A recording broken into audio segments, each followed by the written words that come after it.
What's good, team? Welcome back to another episode of Retro Rewind. Nostalgia, baby. If you guys don't know who I am J3. I'm Ronin Shogun, the Ninja Assassin. What's good, bro? Man? I'm good, dude. How you doing? I'm good. Tight. I feel good. I feel great, too, man. Movie talk, man. And that's why I feel good. That's why I feel good. Always. I love talking about old film, man. I love the idea of it, dissecting it. It really helps me become a creator. And appreciate film, right? Yeah, for sure. Yeah. You go and see what people, they pros and cons, and you make your product, you know what I'm saying? Facts. And you learn from this kind of thing. So that's why I love this Retro Rewind. If you're new to the channel, let me explain what Retro Rewind is. It's basically a recap, a review of an old film. We talk about the good, talk about the bad, our favorite scenes. We dissect it, we laugh, we joke, we give it a grade. We basically just go back in time. Facts. And enjoy cinema. Yep, always. Retro Rewind. Where we going today? We going to Sleepy Hollow today, man. Oh, man. 1799? Tim Burton. For sure. Yeah, man. The beginning of Gotham or something is like really gray there for no reason. For real. There's no sun. Even they try to put a sun at the end of the movie. Burton made that cinematography of that gothic look in modern day. He made it fire. Ichabod that was his thing. Crane. Who names their son Ichabod? Who knows? We got to ask the Arthur on that one. But yeah, we're going back to Sleepy Hollow, man. This film came out in the late 90s. It's directed by Tim Burton. He was at the peak of his career at the time. Yeah. I got to see this in the theater when I was in middle school, man. It was a homework project. Mm-hmm. And it was really interesting because I read the short story in class from Washington Irving, a little small paperback book. And it was like a popular play back in the day and things like that. So I was really into it because for the fact, not so much that, but at the time, I like the horror and the supernatural part of it. Yeah. So it was cool that my professor gave us that lecture in class. So we went to go on a trip to see the movie, and I loved it because I was already a Tim Burton fan.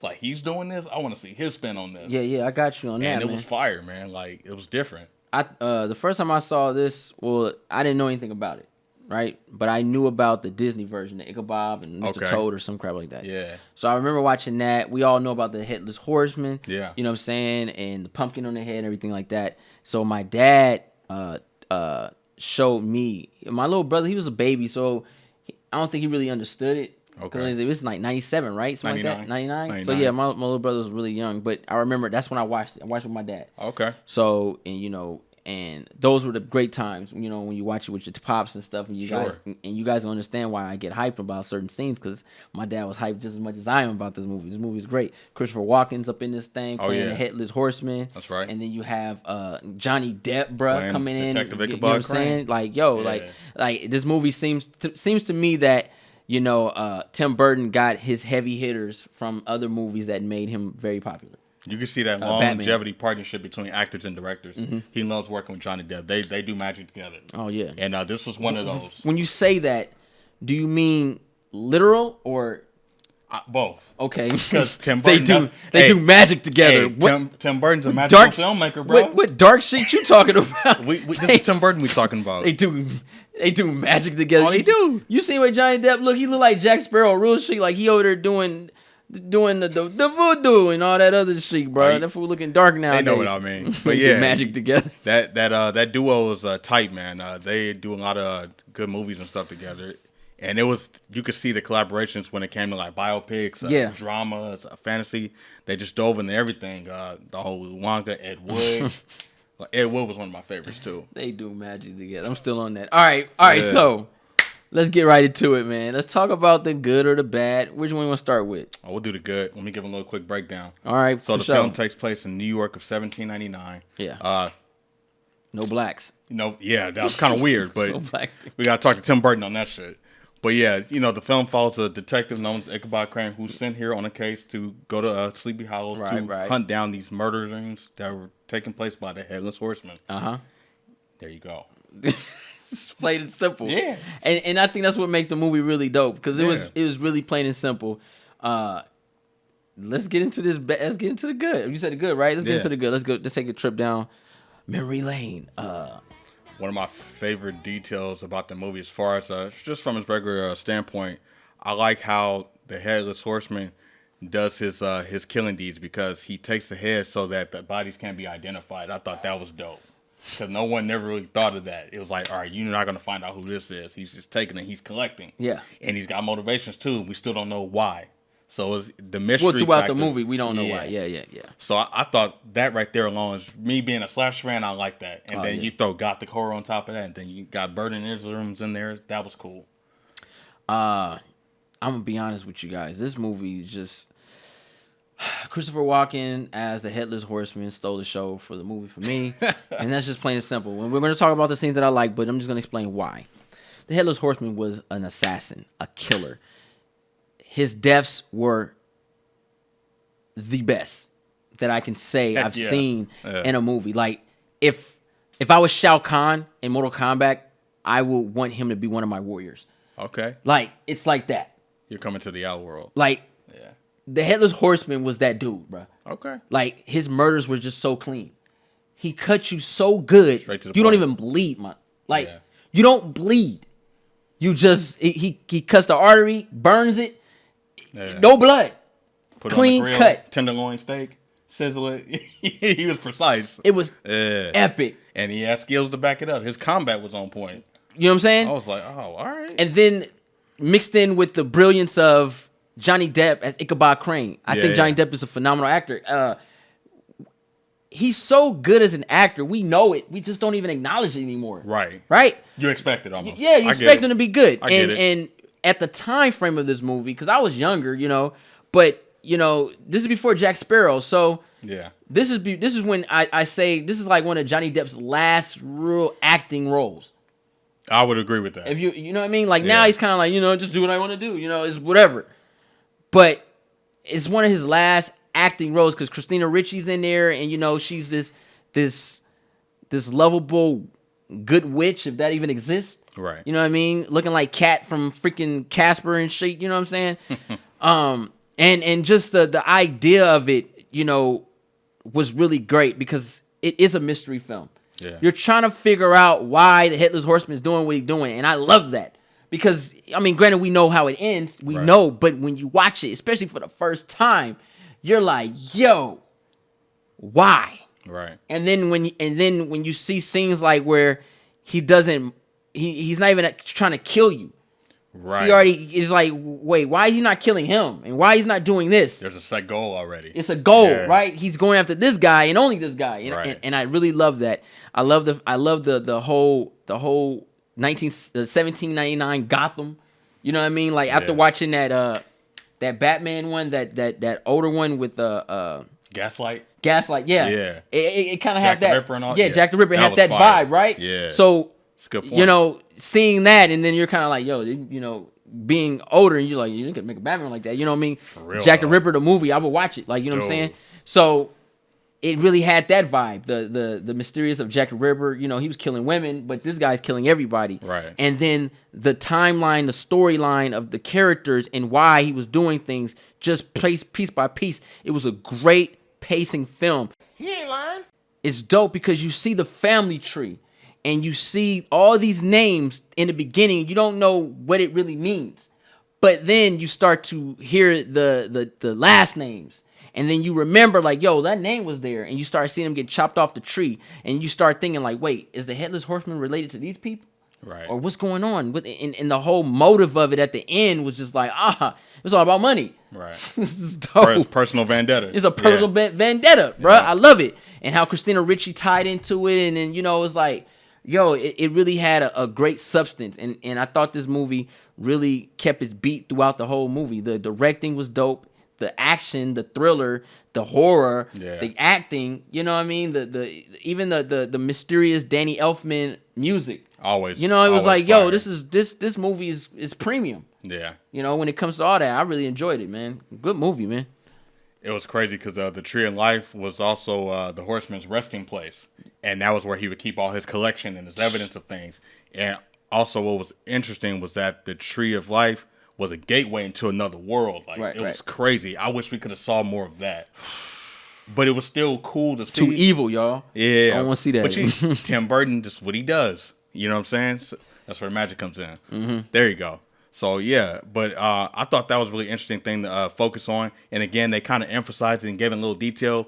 but they kept the mystery there and not showing us enough. But I would love to see like a spinoff or just something about that world. Like that would be kind of interesting because it's like, all right, he goes in there, he does his job, and then he comes back to Sleepy Hollow. But what's going on that other side that's keeping him? All right, I just gotta ask. Yeah. Why do you want to see Jason, Freddy, and Mike Myers playing cards? Wait. Hey, that'd be tight. He just goes in there and just rides in there like. Hey, they probably in there recruiting, bro. We don't even know. Like it's probably an alliance. This fool wants to see where the horseman lays his shoulders. Hey, bro. Got no head. This one want to see where he lays his shoulders. That could be a good movie. Who knows? Oh my god, bro. It is what it is, man. Only Joe with that one.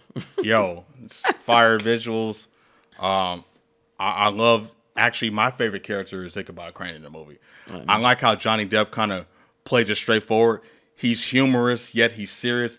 He has this philosophical, dark comedy to him. Yeah. How he's manly in one scene, but then he's afraid of spiders and stuff. Like he's clumsy and shit. Like it's funny. Yeah. He's like Dirty Harry, but Charlie Chaplin. Like he's all over the place. There was that one scene where there was a tarantula in the room. He's like, kill it, stomp it. And that's what I said to myself. But you just seen a headless horseman kill like 2 people. But he got pranked the first time he saw it because they was messing with him. That was funny saying. Yeah. I knew so he was like, man, wait, what? Am I tripping or is this really? He had to question stuff. Like his eyes said everything. So I love how. I can't wait to talk about these scenes, bro. Yeah.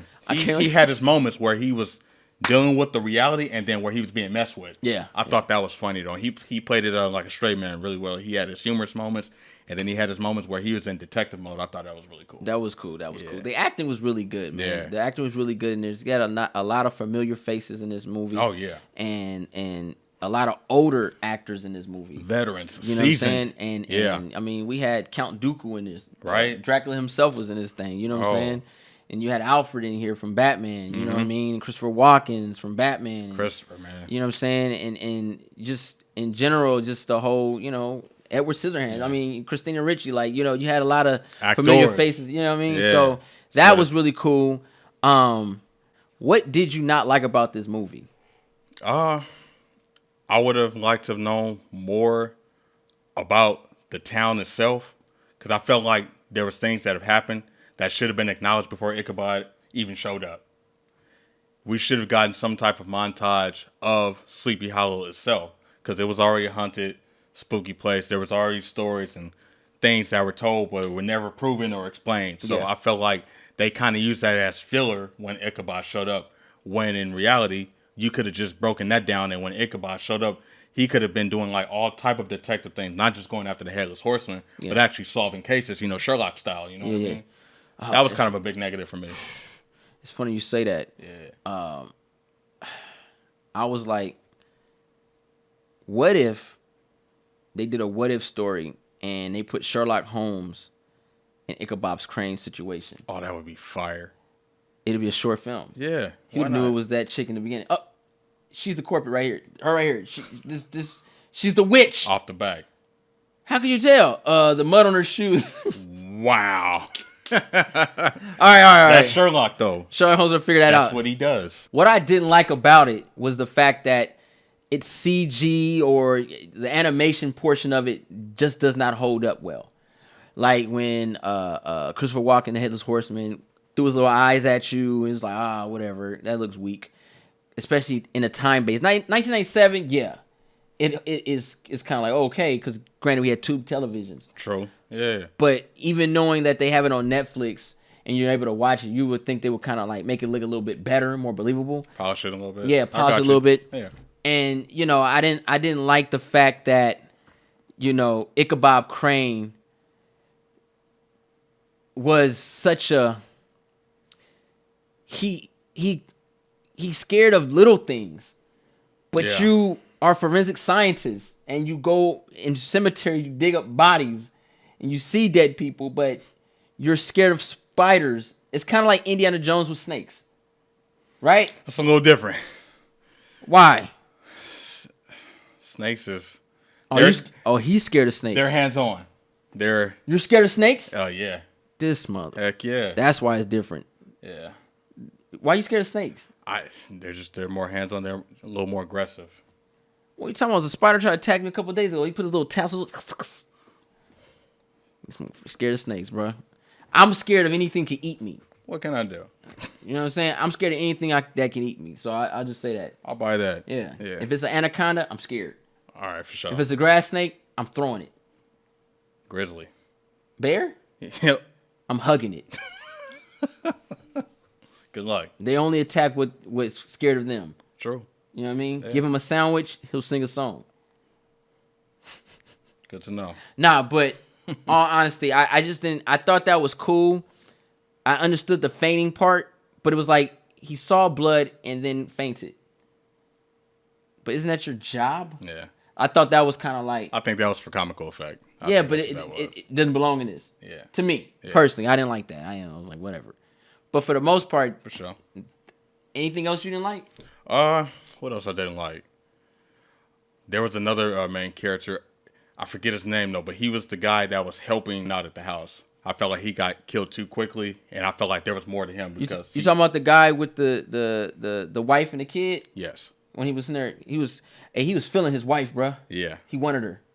He had a lot going on, and he had a lot of mystery behind him. I felt like we didn't get time to really know or learn about him because I felt like he had information to tell as well. Oh yeah, he had a lot. And on that note, there's something else I didn't like. They should have showed him kill that little boy. Yeah. He chopped that little boy head off. I wanted to see that. I wanted to see that. Because at first, and I seen the movie a while back, but it was like, I forgot, you know what I mean? So I was like, wait a minute. He got mom and dad. What's going on with this boy? I was like, he's either going to get away. And then it was like, wait a minute. Then you heard that, whoosh, but cut away. So I was like, oh, man, they cheated me. Showed that shit, you know, I'm the person that likes to see the fatalities. Yeah, and the mom eyes were sitting there looking at the junk. That was epic. Hey, but he was really fighting for his life, for his family. Yeah. Like he was actually handing it to him for a minute. He wasn't no joke. Yeah. The Headless Horseman was like, let me fix my neck. Let me get back on this horse. Yeah. Let's get into it, man. Let's just recap this thing, man. Right. I think the Sleepy Hollow was probably one of the best horror thriller type movies that has come to the big screen. Is it safe to say that this movie is a gothic slasher film? Yes. Yeah. I could say that because even adventure. Yeah, that's purest in this art form to just even say that. Like no one has ever done that. And the way they handled it was such a known story. Right. You know, and may kind of modernize it in a sense. You know, late 90s came out. Mm-hmm. This is a classic story, but yeah, Tim Burton put his flair on it. And it really works. He said, I'm gonna make it a gothic horror movie. One of my favorite parts of this movie is and the God honest truth, because my dad, I remember we watching with my father, and it's because of the whole marking idea. Okay. And it was it was the fat guy with the wig. He kept taking the wig off. Yeah. And when that Headless Horseman came, and he cut his head off so clean, his head spun around. He went, wah! That was epic. His head, I was like, damn. And see, that's the Ichabod. That's that Tim Burton style. Like, Ichabod was like, all right, you just seen somebody's head get spun around 360 multiple times. Yeah. Why are you scared of spiders? At this point, it's kind of like, I've seen it all. There's nothing. That was, the Headless Horseman fatality was just so cold. He did have a weakness, though. Church. Oh. Yeah. That was real, though. I love that. He couldn't get on that sacred ground. That was the funniest shit ever, bruh. Because he went into the horse. Go past that line. The horse was like, the horse was trying to get in there. Like yo, he's moving the feet. Like, I can't get up in here, man. It puts respect on something that was documented and written in the books. And I love how they acknowledge that. And he threw his axe in there. It faded away. Yeah. And he got smart. I'm going to take a piece of this wood and throw it through his... Hilarious. Pulled him out. He harpooned him. Like he Moby Dicked him. He got that motherfucker, bro. Put him by the fence. Came back. And that basically said there's no escape from the Headless Horseman. Yeah. I'm going to get you. He's basically John Wick. He's the boogeyman. Pretty much. The Headless Boogeyman. I like that. He's the boogeyman because you couldn't... Nice. Even the church couldn't stop him. They couldn't. They tried. The belief was there. But it was, I'm going to get through it. Mm-hmm. Yeah. Mm-hmm. That right there was cool. That horse had me dying. I have to commend Burton for that too. It's kind of good in a negative, but I like how they actually address the biblical essence, and even the book when Ichabod Crane shows up, they put that thing on the table, say, man, all the answers you need are right here in that Bible. And he was hesitant, like, should I question it, or is this really what I'm here for? But all right, I'll look at it to humor them. Mm-hmm. I thought that was dope though, because most movies are afraid to do that. But that was 97, so it was a different time. Yeah. Probably now, it'd probably be a Scientology book. Right. So we appreciate stuff like that. Yeah. Yeah, because we know what's up. Yeah. Yeah. What scene? What was one of your favorite scenes, bro? I like the finale, the chase from the windmill to the horseback on the. Yes. That was amazing. Yes. Yes, bro. Ichabod with the rifle, and Danny Elfman scored. And that fool was like, he was riding on the back. You thought he was gone? Nah, bro. This headless horseman. Do you think he had a head and spirit? Because he can see, and he was like, he had clear as day vision. Yeah, like he was doing better without his head. Right. Real talk. Like he was really putting in work. He was precise. Had his little 20/20 vision. He couldn't see them bullets coming. Yeah. But when it came to fighting and struggling and choking somebody out, he was dope, man. He was on his A game. That was really dope. One of my other, I really liked about what I liked about the movie was number one thing was the witch. Yeah, like she was like getting it in, bro. Like she was fucking all these dudes and shit, and like when she was fucking old boy from Howard the Duck. And he was like, She was like, okay, nigga, all right, I guess. He was getting it. And then she cuts her hand and shit, right? Yeah. And the cold piece of work is she asked Ichabod, she's like, yo, you ain't asked me about my hand. Right. I know you was there. I saw you. And he's like, oh, okay. No, I ain't seen nothing. I don't know what you're talking about, And then how you think she died, but then he looks at the hand. Right. And that's when that Sherlock Holmes stuff come in. He's like, no, there's no healing. She got that shit cut like 2 days ago. It was covered up. You know what I'm saying? Like, and it was just the whole idea of the witch and how she was out there cutting people's heads off herself. Right. But she was messy with hers. So she didn't care to a degree. But she couldn't do it with the Headless Horseman because like she was killing people too. Yeah. And they were blaming it on that. But that's what made Ichabod special because Ichabod was looking at certain injuries and like, this injury is different from this injury. And her messy deeds kind of traced back to the Headless Horseman. Yeah. And a lot of that was done because of her, what he was doing. It was all personal. Yeah. Yeah. That was crazy. Head for head. Right. She was playing with that fool, man. That was a trip. She was playing with him, man. I really enjoyed this movie when it comes to just the way the Headless Horseman worked. I love the I guess you can call it the respect of a mission. Yeah. Like he wasn't relationships, all that shit. He only went after what he was told to go after. He didn't go after other people. It wasn't random. It wasn't random. It was never a random idea. And he said it. He said these murders aren't random.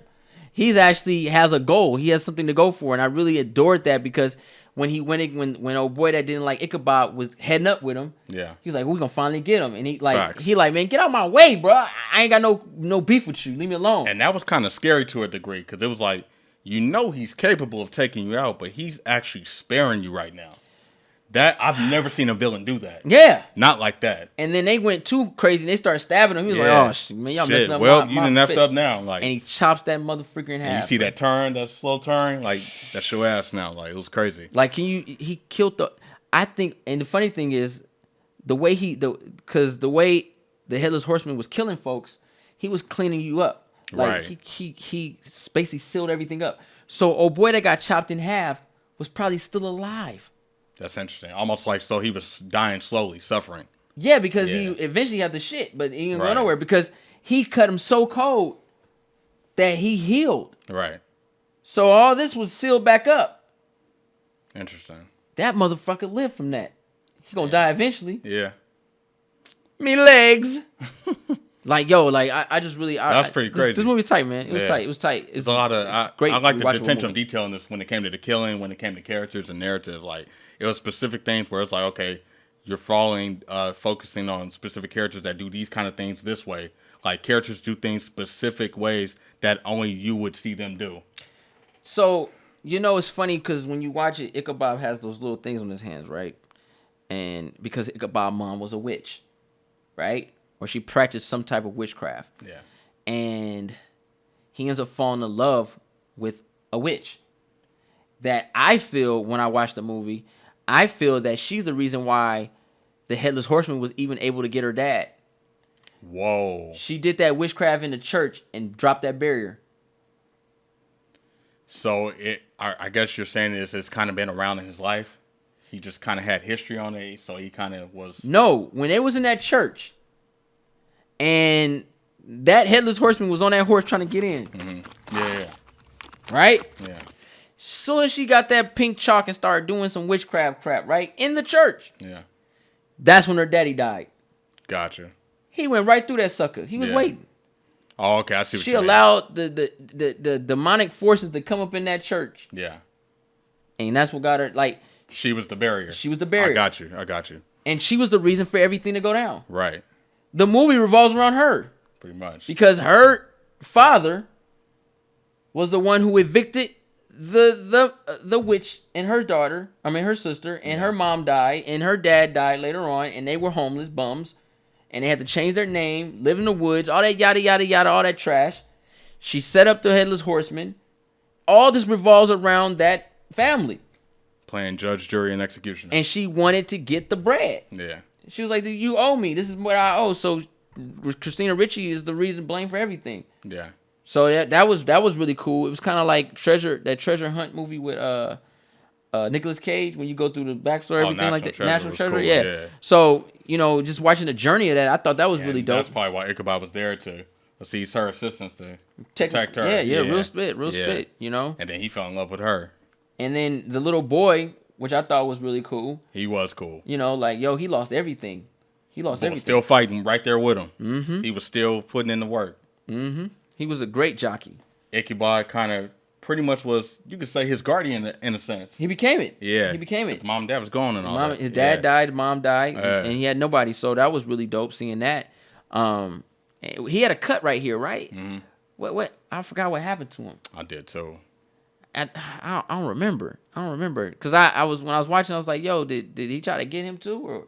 But he would have completed that mission. Could have been something from childhood or something. Yeah. They didn't really go into it, but it could have been something from his past. Yeah, this movie is a very deep film when it comes to it, if you really pay attention to it, and it has great rewatchable value. Oh yeah. Really adore it, man. Really adore it. Johnny Depp is really firing this movie. The Headless Horseman at the end, once he receives his head and then they put it back on. Ugh. Dreadful, y'all. That's probably the worst part because it's that CG shit. He's like, I'm like, oh Lord, it looks terrible to me. To me, it looks bad. It looked bad then to me. Like, yo, it took away everything at the end for me. Gotcha. I mean, granted, they got it right back, but it was like for that split second, I was like, this is a movie. Okay. You know what I mean? Like, this is some goosebumps. Oh, this is Erie, Indiana right now. Right. Get this Teenage Mutant Ninja Turtle off of Fox 11 off my face, man. Ew, this is not bottom of the barrel. Like, this is terrible. It just looks so bad. Like, I would expect it to just put his head on, and it flame like Ghost Rider, and then let that just be it. Okay, that's fair. You know what I mean? That's fair. And then he goes and gets the witch, and he kisses her. Yeah. I don't know. My girl said he was in love with her. He had something about her being evil, which worked with it. It was kind of like a Bride and Frankenstein type idea. There was a connection, but we never got to explore that connection. So it's still a mystery in itself. I get what she was saying. The thing about that is that we didn't really follow that. It seemed like what you said, they were divided. Yeah. But at the end, when it does happen, it's like, wait a minute. Well, I guess he did feel something for her, but we never got to learn about that. So was it a head for a head, or I'll give you head for a head? Who knows? Who knows? She's out there giving. She was sleeping with everybody, bro. That shit was hot, getting though. around, yeah. It was hot. She was old and freaky. That witch was getting her pussy tapped, bro. All them dirty Englishmen was in that pussy. You got to do something while all these crimes is going on. There ain't no action, no excitement. I bet it stunk too, though. Oh my god. She seemed like she kept herself together though. It's so much you can do. A in that lot time. of history down there between those legs. 1799, man. I don't know what you're washing your shit history with. Down there. But that's like, yo, that shit was evil. She chopped her sister's head off. She was dark, bro. She was dark. She looked clean to me though. I mean, I was like, everybody's after her for a reason. Like they want something she was the special cleanest old whore. Yeah. Oh man, and they couldn't tell she was doing voodoo and shit, man. They was feeding off that. When you did the guy from Howard the Duck, that was funny as hell. He was in there. I was expecting him to lick his hand. Right. Like, what you doing, bro, with that wig, bro? That's Get out hilarious. of here, bro. He got shot. These niggas they was getting shot with, like, that reload is terrible. Bow! The gunpowder. Shit! Don't you miss the modern days? Like, now just reload? Yeah, that was pretty scary. They're You might as well just have a sword and a shield. How are they trigger happy? Pop! Oh. And he's looking at him. It's coming full force. You missed. Dun, dun, dun, dun, Right. dun, dun, dun, dun. Oh, I'm so glad I'm here in this time. That was funny though. So it was like cheesy That's suspense. how old boy though. dad died, bro. Yeah. He was like, he had a clean shot. Gunpowder though, bro. Bow! Oh. That should take like a minute and a half to get a shot off. Yeah. Hilarious, but tight though. Come with them axes, bro. Oh yeah. All right, man. I think we summed it up. It was fun. Very fun movie. What do you give this movie, bro? Probably one of my top Tim Burton movies. I give this one a B+. B+. I enjoy this one. This is on like my top like 5, maybe top 10 list of like favorite Burton movies. It's up there for me. I'm gonna be 100 with you, man. I really enjoyed this movie. I loved watching it as a kid. I didn't even know it was rated R. Really? Yeah. Did it feel PG-13 to you? Well, I was watching as a child, man. Okay, because I was like, this is R. My dad showed me. Shoot, I guess you know what? Whatever. And man. I was on a school trip, so I'm like, Mom and Dad ain't around. Yeah, that's how I was. Yeah, you know, blood. You know, it was tight. You could feel the R, because you know when something happened, you do this because they had the sex scene and stuff, and that too, and you like, oh, wait. You know but what? I watched the whole thing, like and I really enjoyed it, man. And I watch it every now and then. Okay, you know, I watch it like, yo, let's watch it. You know what I mean? Is this movie on Blu-ray? Because I need to look that up. It's in 4K. I can't find it. I need to look that up. I think it's in 4K now. Okay. But I have the tape. I got the VHS. I really enjoyed it. This character, the Headless Horseman, really needs some more due in Hollywood, man. I agree. And I want to see him in a Mortal Kombat video game, bro. I think that would be flames. He is on another level, man. Like the way he fights, he has endless victories, bro. I'm talking about bloodless deaths. Can you imagine getting Scorpion and he just cleans his cuts? Bro, I can see that introduction from Shao Kahn, from Sleepy Hollow to the Outworld, and then and you just throw him in the air. Headless Horseman versus Scorpion. You just heads coming off, bro. That would be tight. I'm with it, because you got Freddy and them in there. Put him in there. He gotta be in there. Bro. I'll take it. He's that character that I'll pay $5.99. They need to kind of add in with the Sleepy Hollow and stuff. I mean, with the Halloween and Nightmare Before. You guys heard it here first. Friday the 13th and you know the rest of them. All of Jason, that. all them I'm fools, with man. it. You need to just I'm they with need to it. go Chucky and shit, bro.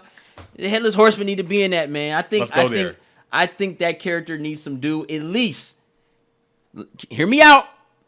At least bring him to the monster universe. I'm with it. If you do something like that, I can see him as either a villain or an ally of Dracula in them. Because technically, that would be tight. Even though the Headless Horseman was evil, if you control him, he's like the Undertaker. If you get a Baron to control him, oh, the Undertaker. If you get him, oh, I present to you. We need a character like that too. Yeah. The Headless Horseman. That'd be tight. And you know, and he bows. Yes, master. You know what I'm saying? So you need somebody like that in Mortal Kombat. It has begun. He has risen. The Headless Horseman. That'd be so dope. Hey, I'm with that. I like and he's that. like, he's controlled. So he can't talk. He has a goal, and that's gonna make him all the more scary because that's how he was in the movie. Anybody who moves and only their shoulders move is scary. He got no neck. I'm talking to you, bruh. That's a scary dude. None but shoulders. It's hilarious, bro. I'm with it. I think it's a great idea. Put him in a monster universe. Him and Frankenstein both moving like Frankenstein. Yo. You know what I mean? Like, you know, I think he needs some dude, man. And Frankenstein itself is just a tragic character. You feel me? Man, I like that. I think, yeah. Like, I can see that happening. Van Helsing have to hunt down the Headless Horseman. Instead of Ichabod Crane, or Ichabod Crane can't figure it out and he hires Van Helsing. Like, these are movies that you could take and just recreate and have fun with them. You said it, a what if before. Yeah. Man, Ichabod and Sherlock team up, bro. Word. That'd be tight. Like, I will watch it. Let's go. You get Johnny Depp. Oh, Master Powerhouse. Johnny Depp and Robert Downey Jr. Who's making the most money in this one? He beat me to it. Yeah. I'm with it. Let's go. That will work. You know what I'm saying? Like, yo, like, and then have the Scooby-Doo theme. Like, it was all because you meddling teenagers, bro. No. Like, if y'all had just mind your business. In reality, it was a prank, but it was not a prank.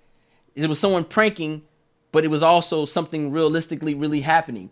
Interesting. So you know how he pranked them in the beginning. Right. What if somebody was actually pranking? Because the witch is out there chopping heads off. Right. Right?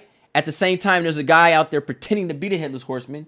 But at the same time, what brings Sherlock Holmes is that the Headless Horseman has a trail. And he has to track down the trail and ends up running to Ichabod Crane. And they all meet up in one spot. I made a movie, bro. I'm with it. And this sounds like a whodunit. And I'm down for that, too. You know what I'm saying? This is Knives Out with killing. And actual then instead of the old lady that played the witch, yeah, because I think she's really old now, you just get Michelle Pfeiffer. Okay, it's a movie. Sold. Here you go, Blumhouse. Take it. It's in your hands. It's done. It's a done deal. So you give this movie. Here's your budget. Here's final cut. Do what you need. You have your own ending. Have your name above the title. There you go. We're good. We're good. You gave the movie a B+. I'm gonna give it a B+. Had a lot of fun with this film, man. It's a good film, man. That's Retro Rewind, guys. Hope you guys enjoyed. If you're new to the channel, put that subscribe button, thumbs the video up. Do not forget to share. Instagram, Facebook, Twitter. I'm J3. Ronin Shogun and Ninja Assassin, man. Always a pleasure. Always a pleasure, Thanks for having me. And that's it, guys. We out.